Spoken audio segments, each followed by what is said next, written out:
another exciting show.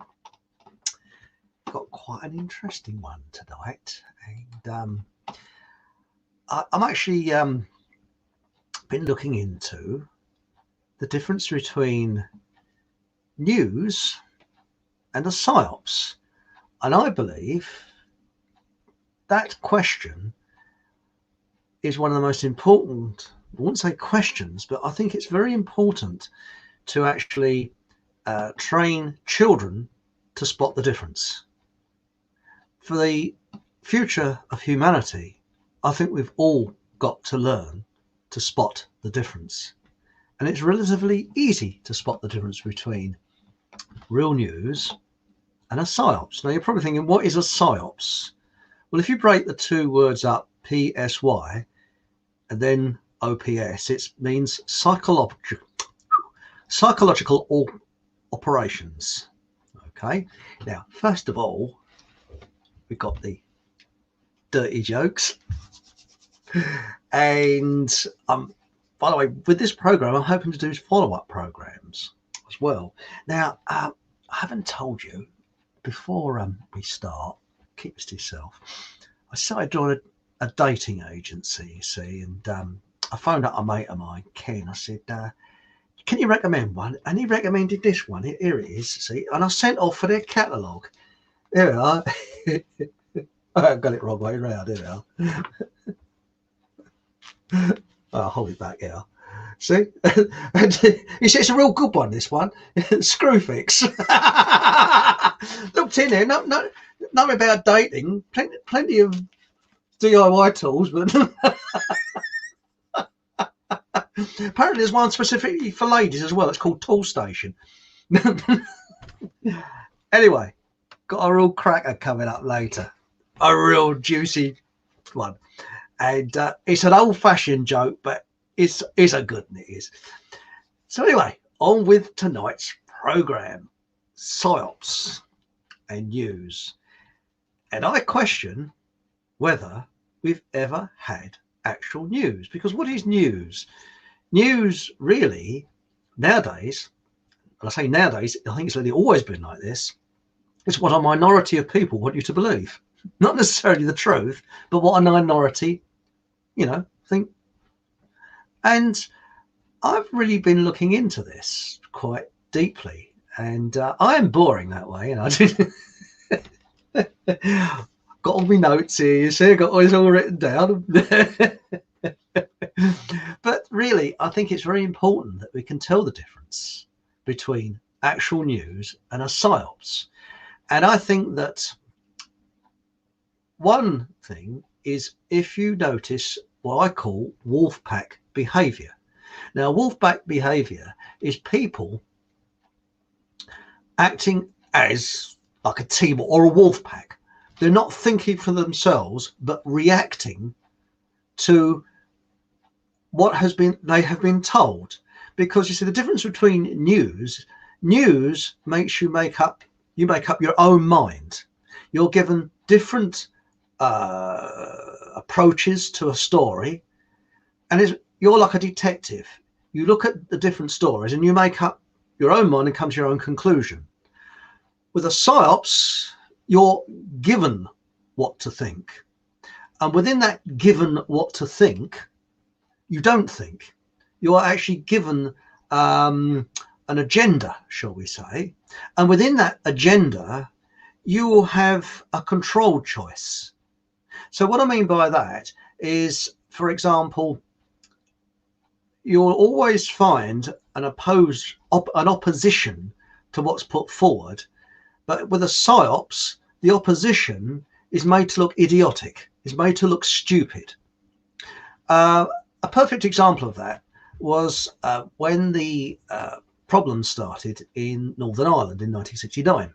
Now, I'm not going to get into the politics of that, but before 1969, Irish jokes did not exist.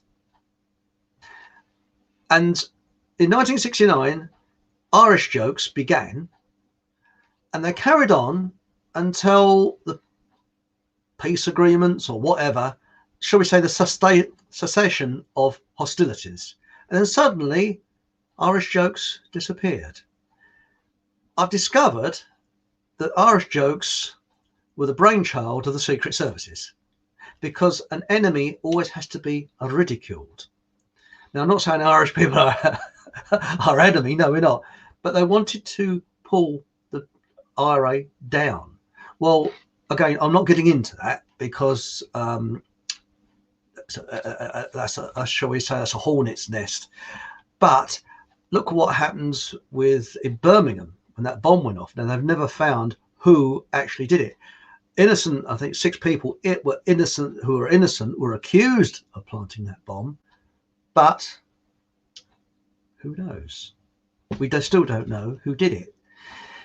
Now, with the PSYOPS, if you come forward with facts and figures, you will be ignored, or you will be, shall we say, pigeonholed, because this is another thing with anything to do with the government. You're pigeonholed. You're a this, you're a that, you're a member of this group, that group. That's why when you go to school, you're put in this class, that class, you're this grade, that grade, all the way through your life. You're graded, you're this, you're that. You're this political party, that political party. That's why I've never become a member of a political party. And, well, I don't vote, so it makes no difference, really. Anyway, we've got some people starting in chat. Hello, Squirrel Girl. Howdy. How nice of you to join me. I know I'm a bit boring this week, but there's a dirty joke coming up later on, so, you know. And anyway, what I looked up, I've got to refer to my notes again. Here we go. I first became suspicious of newspapers when I was very, very young. Now, when you look, let's look at that. We've got national news and local news, but is it accurate? And as Squirrel Girl says, spot on. Lockdown is a PSYOP. Yes, it is. It is a PSYOP. It's a brilliant one. Well, not a brilliant one. It's a stupid one, really.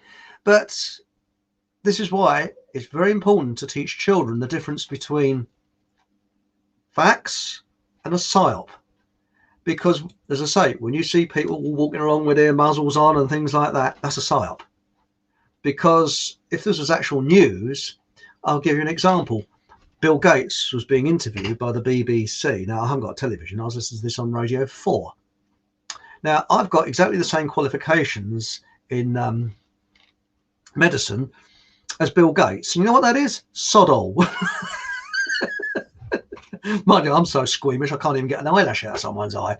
But so BBC, they are, I believe, a PSYOP organisation, because, for example, I don't know if you know anything about David Noakes. Now, David Noakes was a businessman, and he discovered you're not allowed to say that you can cure cancer. There was the 1939 Cancer Act, which states that you must not say you found a cure. That's why they say that a cancer is in remission. It has not been cured. And he found that it was GMAF. And they found that it's absolutely incredible. Well, not him. It was a doctor and some chemists, and he financed it. And cutting a long story sideways, they were curing people. And of course, that's allegedly what the pharmaceutical mafia don't want, because if people are cured, they're not going to sell their cocktail of crap, are they? So what they want is people to be sick so that they can sell their drugs. But anyway, what happened? He went on to BBC television, and it was a hatchet job. And they absolutely piled into it, and they did their usual BBC hatchet situation. They got a so-called professor or doctor or something, and they really went for it. Now, why didn't they, when they was interviewing Bill Gates, say, Mr. Gates, what is your medical qualifications? And why didn't they get a virologist who is against all this lockdown and knows the truth to go up against him? Now, that would have been news. So you'd have had Bill Gates going, sounding like a seagull, sorry, a sea lion, and you would have had this qualified virologist literally eating him for breakfast and spitting out the sharks. No, it was a psyop because they were worshipping him. Yes, Mr. Gates. Yes, Mr. Gates. Yes, yes. Well, allegedly, the Bill and Melinda Gates Foundation have made a contribution towards the BBC, and it's the old saying, you do not, was it, you don't bite the hand that feeds you, and 99.9% of scientists agree with whoever funds them. So there we go.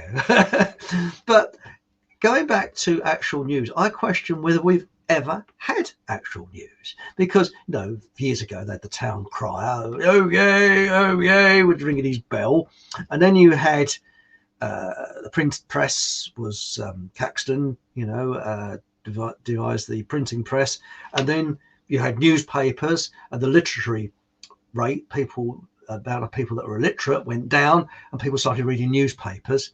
But again, when you look up the lead up to the World War One, we all know that it started in 1914, but 20 years before then, the newspapers started anti-German propaganda. So by the time 1914 came, people were chomping at the bit to go and kill the Hun, and the newspapers then printed stories that came from the imagination of the secret services of German troops marching through Belgian towns with newborn babies on the end of their bayonets. And I remember my granddad, now he must have read this during or just after the First World War, saying to me, do you know the Germans used to boil bodies in the Black Forest because they needed the fat? That was made up. Now, he wasn't to know. I'm not having a go at my granddad. He was a very intelligent man, but he read that in the news, and that's what his generation were led to believe, because the news was sort of like sacred, oh, it's true, it's in the press. And I've since found out, that it was the secret services that made that up, anti-German propaganda. They didn't boil up bodies in the Black Forest for lard or fat or whatever. And people actually believe all this crap. And the reason why is I think we're not actually trained to actually see the difference between real news, if it actually exists, and psychological operations. Now, I first became aware of this when I was a very young nipper, actually, very young. And my dear old granddad, going back to him, he used to go out every lunchtime and have a meal in a cafe or restaurant. And one day, and this was in summer, and must have been the late 60s. I was very young. And he went to this restaurant called Burn-D's. Now, isn't that a really strange name? It sticks in my memory. Not Burmese, but Burn-D's with a D in the middle. And it's fascinated me, because the people that ran that restaurant were European, but they were not sure if they were Italian, or I think they were from the Mediterranean area. So where they got Burn-D's from. So if anybody knows if that's a surname from somewhere in the Mediterranean area or what it is, I don't know. But it sounds quite sort of weird, isn't it? Strange, Burn-D's. Anyway, he was sitting in this restaurant and he's having his meal and cup of tea, and he was looking out at this big plate glass window. And opposite the restaurant was the local newspaper offices. And as it was June, July time, they had their windows open and the staff were working away, and you could see across the road. And suddenly there's a terrible screeching noise. And a Dormerville, which was an old Bedford van, came skidding off the road, went across the pavement and went smash straight into the plate glass window of Burn-D's restaurant. And there's a hell of a commotion, and my granddad was an eyewitness because he was actually sitting at the table looking out the window. Now, I'm pleased to say nobody was injured, probably a little bit shocked, but no injuries. Anyway, people managed to shuffle out across all the broken glass to get out the side door, and my granddad, I think, was one of the last to leave. And just think about it. That was a story for the local paper that was literally handed on their lap. I mean, you think about it, opposite their offices. Couldn't have been better, could it? Well, a couple of days went past, and I used to, it must have been the summer holidays. My mum took me, my mum used to work, and my granddad looked after me. And I don't know how old I was then, I was very young. And the local paper came through his letterbox, and he said, "Oh, that story, you know, that van that went into the Burndee's restaurant being here." And my granddad opened the paper. I think it was headline on the front, headline news. He read it and he said, "This is a pack of lies. It's a total pack of lies. It didn't happen like this." And he was actually really shocked. He went, "How can anybody write this? You know, the manager didn't do this. Such and such a person didn't do that." And what I think had happened is the local reporter was probably having his dinner somewhere, was out at lunch, came back when most of the action had cleared up, you know, people had gone home, probably wandered across the road and, you know, had a word with a few people that passers by that didn't even see what happened, and kind of made it up from there. It was, and if anybody was to go back in the records and read that, they would be reading something that was completely and utterly inaccurate, complete load of old doo-doos. And anyway, the newspaper was called the Herald, but it's no longer in existence. It's died a death now. No wonder. But anyway, come forward a bit. About 20 years ago, now that's my first, as I say, inklings that things are not quite right with the news. Come forward a bit. Now, 20 years ago, as I've said before, my dad wrote a book. He's a writer. And it's a true story about his wartime experiences. Now, we couldn't get it published. And the reason we couldn't get it published is because it didn't fit into the criteria what the establishment looks on it as a war veteran. Because my dad spoke from a different angle. And he saw things that you won't find in the history books, which were true. Like, you know, when he went through France and the French didn't really want to be liberated. But that's another story for another program. But what I was going to say is because my dad couldn't get it published, I drew out my savings and I published it myself. Now, I'm not a publisher. I didn't know where to start. And remember, 21, it was, what was it, 1999, year 2000, it was published. Internet wasn't like it is today. It was very, well, it just started really. I don't think I was on the internet then. So where do you start? How do you promote a book? Because I didn't have any of the links that the big publishers had. I mean, my background's architecture, not publishing. So I thought, well, the only way I'm going to do it is to write to local papers and do an editorial, write it out. And I looked at all the different stories in papers and I saw how many words they had. And I actually put how many words the editorial was. And it was all done on the computer. I remember sending a disc as well as the editorial that was printed out to these different papers so they could actually put the CD on their computer, and it's all done for them basically. I've done the story for them. And what followed really shook me. It really shocked me. And also, again, it was different time then. I went on to a couple of, quite a few BBC local radios. And what I actually found out was that in those days, we always got on at 3 o'clock in the afternoon. I thought, this is strange. I wonder why it's always 3 o'clock in the afternoon. And the reason why is that anybody in those days, I know it's still the same now, could walk in and go on the air at 3 o'clock because no one's listening at that time.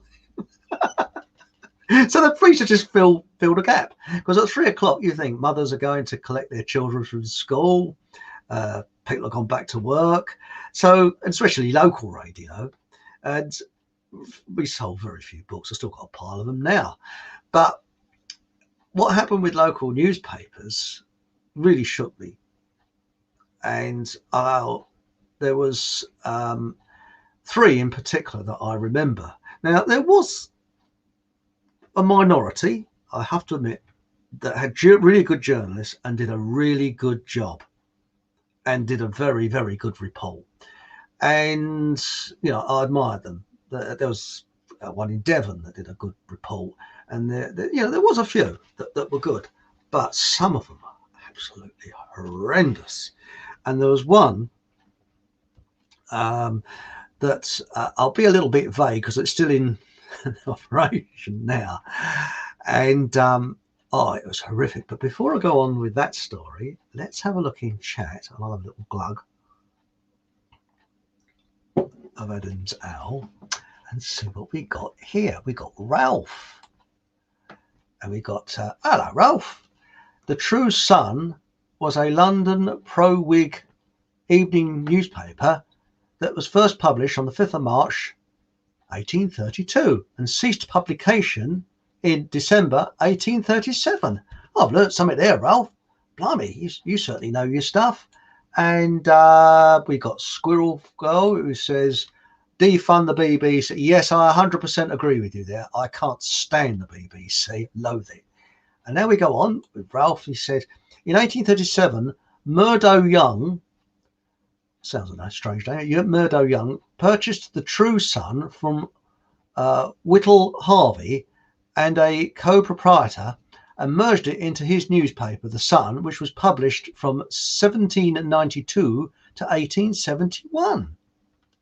Interesting, because it's The Sun, I think, is owned by Rupert Murdoch now, isn't it? Well, I don't call The Sun a newspaper. I call it expensive toilet paper. I prefer a bar roll of toilet paper and wipe my bum on that rubbish. Now, and Ralph goes on to say, in 1832 to 1834, Charles Dickens was, I didn't know that, was a reporter for the True Sun. Yes, I'll tell you something, when you look at old newspapers, the standard of English and journalism was absolutely fantastic in those days. They really were good. But anyway, on with my story. My dad, before D-Day, he spent, that was in 1944, he spent some time in, it was only a short time really, in an area in Suffolk where Eisenhower came to meet the troops. And my dad stood there and Eisenhower came along right in front of him and cracked jokes with the blokes and, you know, said hello. And he said he was quite shocked at how relaxed it all was. Whereas, you know, with Montgomery came along, everybody had to stand to attention and all this. With Eisenhower, there was all sort of, hello, you know. And he actually cracked a joke with a bloke that was at the back, you know, and all that. Anyway, I did this editorial, put it in there and, you know, and sent it to this particular newspaper, which is now owned by a large consortium. And I sort of, I knew somebody that lived in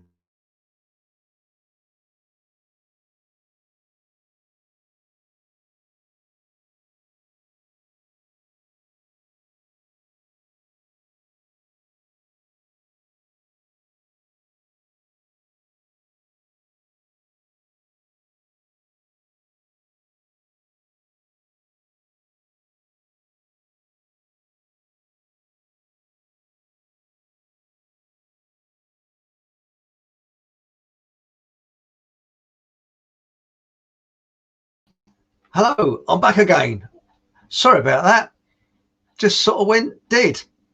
Perhaps that newspaper was looking in. Anyway, as I was saying, in those days, didn't have the internet.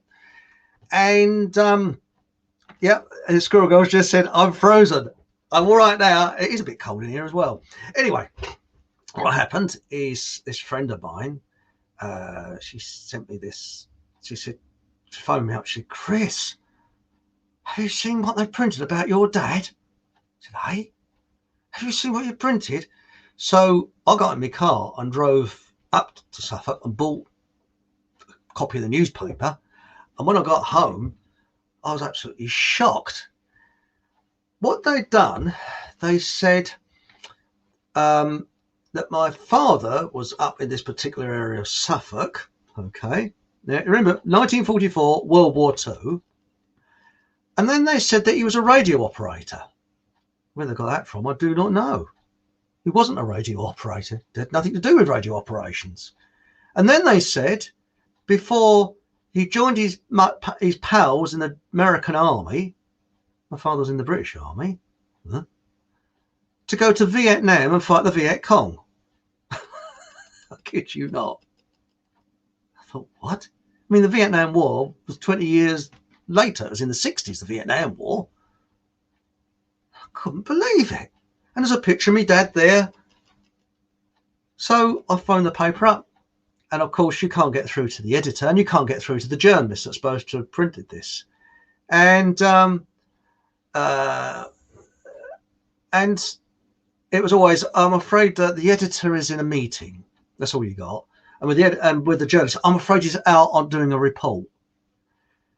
And I was fuming, absolutely fuming. So I calmed down and I wrote a very nice letter and I said, look, you've obviously mixed two stories up with this one.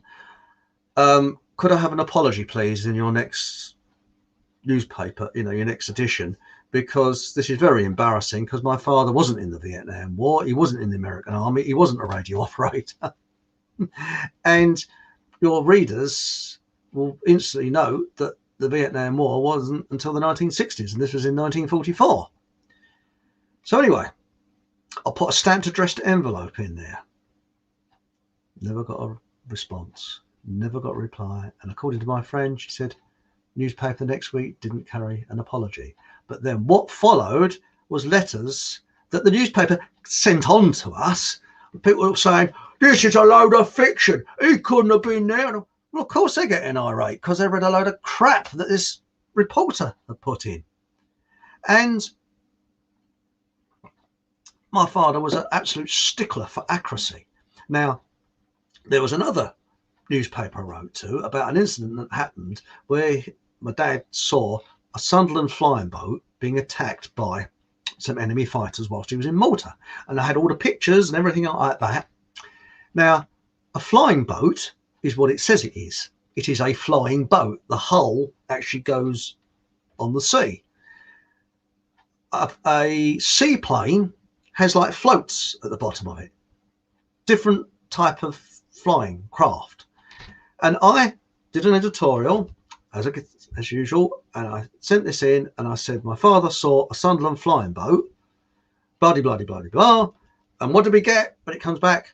Mr. Powis saw a Sunderland seaplane. Again, anybody that knows, doesn't have to be an aircraft enthusiast, will look at that and say, the silly sod don't know what he's talking about. That's not a seaplane, that's a flying boat. And they always had to change things and alter things. And there was a third one we went to where the journalist phoned me, and he said, I've got your editorial. He said, but I've changed it.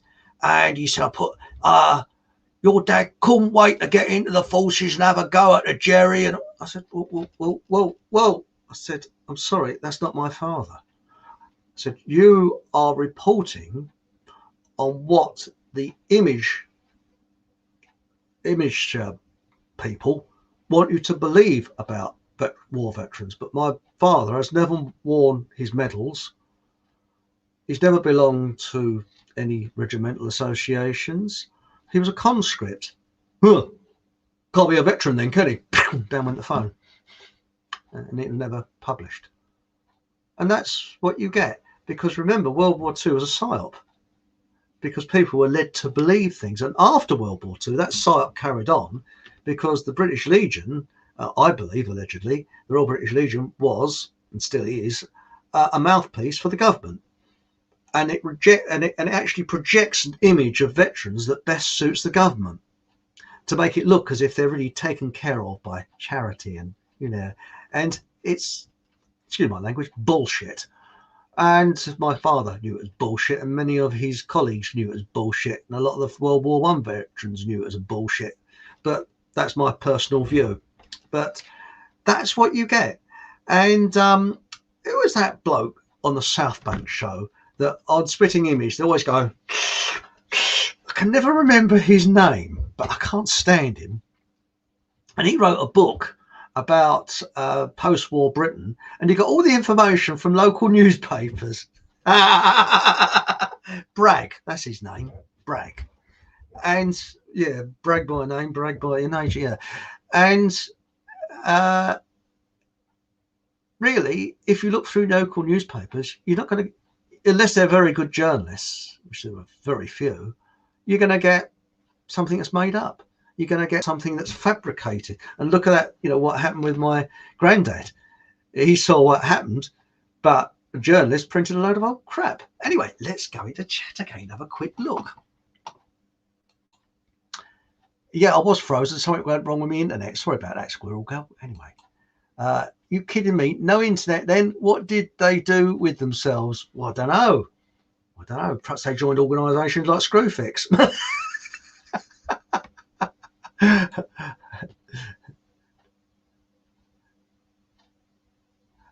12 watching, but no chat. Don't forget to... Oh, well, that's kind, isn't it? Yeah, that's nice. Now, we've got here, Ralph. He's got... That's right, Squirrel Girl. No internet in the 40s. Everyone communicated with pigeons. That's right. And Squirrel Girl's got right, Melvin Bragg. Sorry, I can't stand that bloke. It's quite right on Twitter, you know. Yeah. Anyway, let's have a look at my notes. I've got to see my notes, you see. What we got? Right. I'm not a journalist. I've never had any training in journalism at all, but I do enjoy writing. And my view is a journalist has got to write the 4 W's: who, why, when, where. And it's like anything else. I mean, if I went to report on something, suppose I'm not a journalist, but suppose I was given the job of a journalist and I had to report on, say, the American elections. I would feel it would be my job to report fairly about Trump and Biden. Even though I can't stand Biden, I'd still grit my teeth and say, right, okay, Mr. Biden said this and President Trump said that, and try and be as equal as possible so that people would make up their own minds, not give them an opinion. And it's a bit like Brexit. The lead up to the referendum, the BBC were pro-EU. Why were they pro-EU? Find out who gave them a financial contribution, and that will give you the answer. But what I've noticed now, especially with this COVID, is on social media, 77 Brigade are really going over the top. For example, I've noticed that I've been kind of conscripted into groups on social media. And there was it, the pandemic debate. Really, where did that one come from? And it's very skillful, because the way you tell, the way it's 77 Brigade and the way the establishment thinks is they've always got to put you into a group. You could be linked to conspiracy theorists, you could be linked to this and that, and they always have people like you know, they always have people like David Icke. Now, I'm sure his heart's in the right place, but they're using him. And they say, to show up. So they say, the opposition, again, what I said about PSYOPS, the opposition is always idiotic, because they're telling you the truth. And the latest one to come up on social media is, I'm in tier 3, FREE. And underneath, it's got, I'm having the VA vaccine. Yeah. Now, what that's appealing to is the wolf pack mentality, isn't it? I'm in tier 3. Look, I can be free because I'm owning up. Now, this is something else we should be asking questions about. You see, have you noticed when they get these injection needles, the needle's about 2 or 3 inches long, and it goes straight into their arm, right to the bottom. Now, I know nothing about medicine, but I do know there's bone down there. So if you put something 3 or 4 inches long into your arm, it would hit the bone, wouldn't it? It'd hit the nerves. It would cause a hell of a lot of problems. Because I used to think that they used to pinch a bit of skin and inject into a vein. Why aren't they doing that? And I've noticed when the needle comes out, it's not there. So I personally think there's every possibility, again, look at the evidence, make up your own mind, that it's like these trick knives. You know, when you're a kid, they have these trick knives that they're made of plastic. They wouldn't harm anybody. And they're on like a spring thing. You go, boom, boom, boom, boom, boom, as if you're stabbing yourself, and you're not, because it's like a plastic blade, which is not sharp and wouldn't harm anybody, going back into the handle. And when you look at the syringes that they're using, there's like something strange in the middle. And I think the actual needle, when they're supposed to be injecting these rich and famous people, they're not. I think what it is, the needle is actually going back inside the tube, because when they pull it out, it's not there. And would you put a needle that long right down into someone's arm? No, it'd hit the bone. We should be asking these questions. Why aren't people asking these questions? You know, it's really absolutely start raving bonkers, isn't it? Right. What have we got here? I've cut almost everything here. Blimey, that's a quick show, isn't it? Well, let's go through chat again, and we'll come out with the dirty joke. Well, it's not that dirty. So who have we got here now? We got KS. Hello, KS. I'd love to read that book. Well, you can do if you go on to www.warveteran.co.uk, or you could, if you can't find warveteran.co.uk, remember it's the .co.uk is the important bit. You could go on to my website, fockhamhallradio.com, and there's a link to it from there. And it's, you know, it's all about it. Well, not actually on Fockham Hall Radio. No, that's a comedy thing. But if you look up the top right-hand corner, you'll see a link to the book. So, you know, I think you might enjoy that part of the website. Now, let's have a look back in the comments. Where are we? And what have we got here? Squirrel Girl, Control 19. That's right. Well, I'm actually calling Britain now the COVID Union. Right. Now the old joke. Bloke goes for a job as a sales rep, you see, and he's got this tick, you know. Oh, yes, see, and he goes to the interview, and the fella says, well, you got the job, sir, but he said, it's trouble, you know, if you're meeting customers, I notice you got a tick. You see, it goes like that, you see. So he said, you know, is there any way of stopping it? He said, oh, it's okay. So he said, I take some aspirins. He said, and it goes away. He said, well, do you think you could take them now? You know, because it's a prestigious position that we're going to offer you, you know, a very good salary. He said, and want to be 100% certain that everything's okay. So I said, certainly. So anyway, bloke opens his briefcase full of contraceptives. Takes all these contraceptives out. There's the fellow who's interviewing him sitting there, puzzled. And he says, hang on a minute. So he goes into the inside of his jacket, more contraceptives. Other side of his jacket, more contraceptives. He says, Christ, he says, you a sex maniac or something? He said, no, he says, have you been into a chemist shop and asked for a bottle of aspirins? That's not much of a joke, is it? No. Anyway, before I go, just a quickie on the mystery hour. I've had a word with Colin, and he's keen to do another mystery hour. He takes a long time to do his research. That's why they appear every couple of weeks, you know. And the last mystery hour went down very well. It wasn't with Colin. It was about the scientific evidence for life after death, which a lot of people quite enjoyed. It's still on the YouTube site, but we're going to do another one, which is quite interesting, I hope, on the mystery hour. And please remember to subscribe and ding that little bell, ding, ding, ding, ding, ding, ding, ding in the corner. And remember, above all, I know things get depressing, you get the depressing news and things like that, but have a laugh. I mean, laughter brings you through, doesn't it, really?